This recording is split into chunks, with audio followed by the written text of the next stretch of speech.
just got this boiler suit like 2 seconds ago in the mail, and it's wrinkly, very wrinkly. I thought about being an adult and actually ironing it before I film, but like I would actually do that.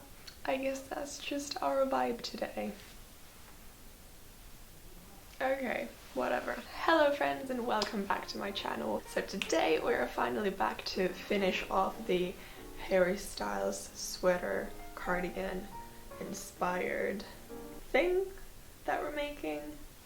And today I promised myself that I would finally film a video where I'm not rambling on about unrelated things, like the fact that I did not sleep last night because I got my ear pierced for my birthday, and the piercer said do not sleep on the piercing. So I stressed about that the entire night, and also my very smart butt decided to watch the Euphoria special edition.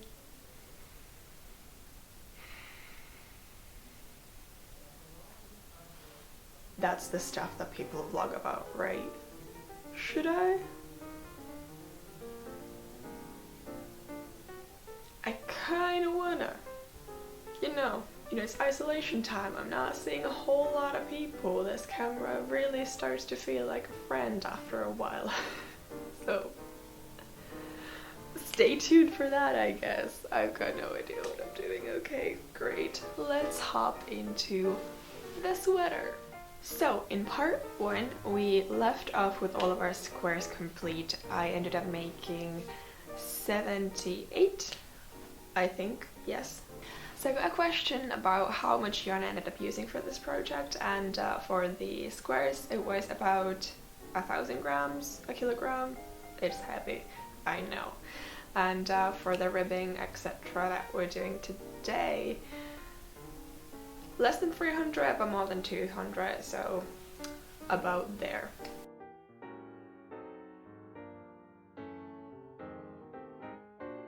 So now we have our squares, but we still need our ribbings. Basically we're just doing the very basic 2x2 ribbing.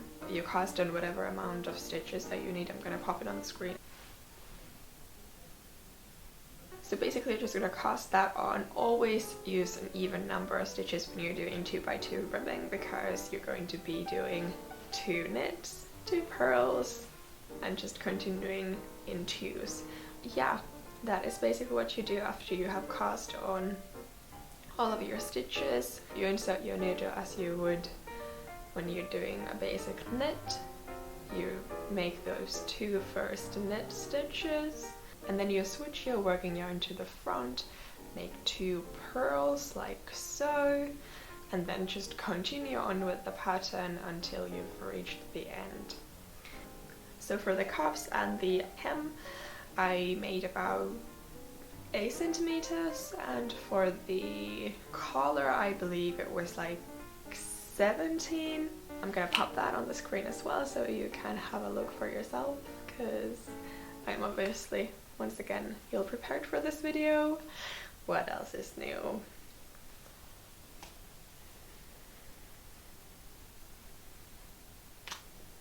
So now that we have all of our squares and we have all of our ribbing pieces, it is time to figure out the... So this took me a while. I did most of the layout work at midnight. Do not recommend, because I had to redo it so many times because my brain was just not functioning properly. But basically what you want to make sure is that there are no squares of the same color next to one another. So first I made the back panel. Once I was content with how that looked, I laid the front panels on top, and then finally the sleeves. So like I mentioned in part 1, my layout is a little different compared to the original. So my back and front pieces are 5 by 6. So I have an additional row of squares at the bottom of the torso, because my torso is substantially long for my body. Love that for me. Also the sleeves, in the original they are 3x4 and mine are 3x3.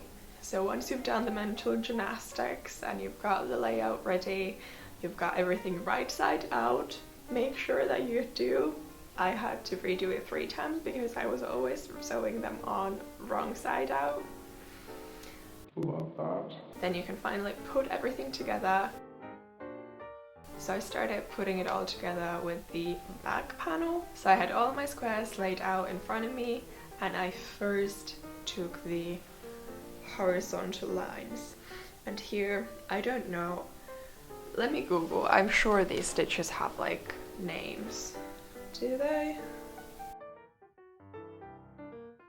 I think it's called a fell stitch. Please tell me in the comments down below if I'm really wrong, but I think it's called a fell stitch. So you're always going in on the same side and you're kind of working around the seam, like so. Is that a fell stitch? Maybe?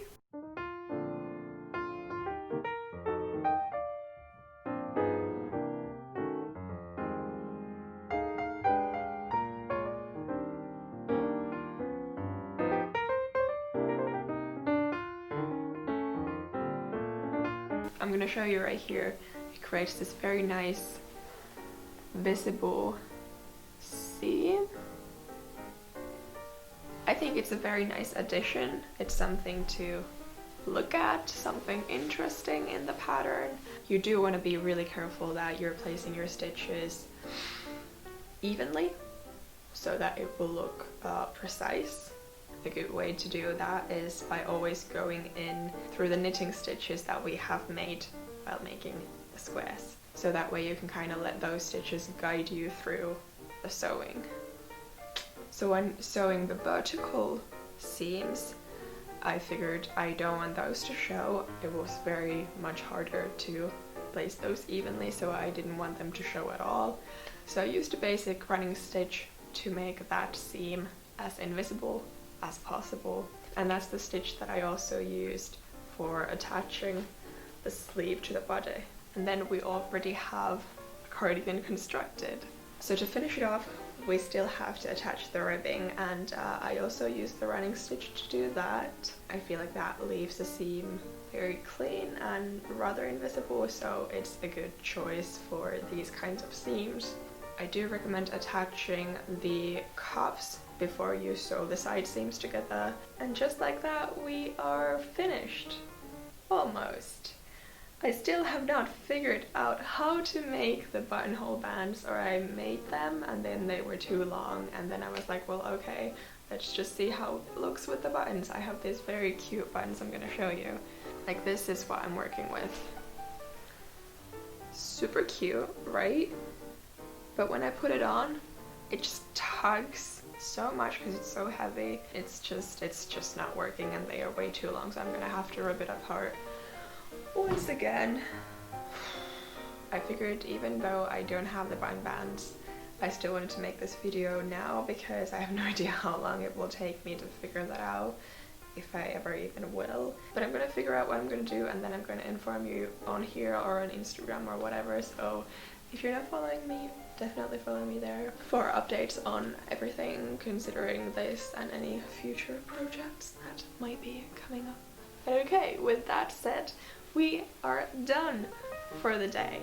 So thank you so much for watching. Thank you to those people who commented on part 1 and sent me nice messages here and over on Instagram. I love you. I don't know why you guys make me really happy. I know my videos are still kind of awkward and I'm really like not that good yet at this, but being noticed for the craft, I am so happy. Thank you. So anyways, thank you for watching. I really truly appreciate you, and I will see you again very soon, hopefully with another video. I have no idea how the next couple of weeks are gonna go because I'm flying home in 2 weeks and I have a lot to do. So hopefully I'll come at you with a new video very soon, but until then, happy holidays, happy holiday time. It is December now, 2020 is almost over. Stay safe,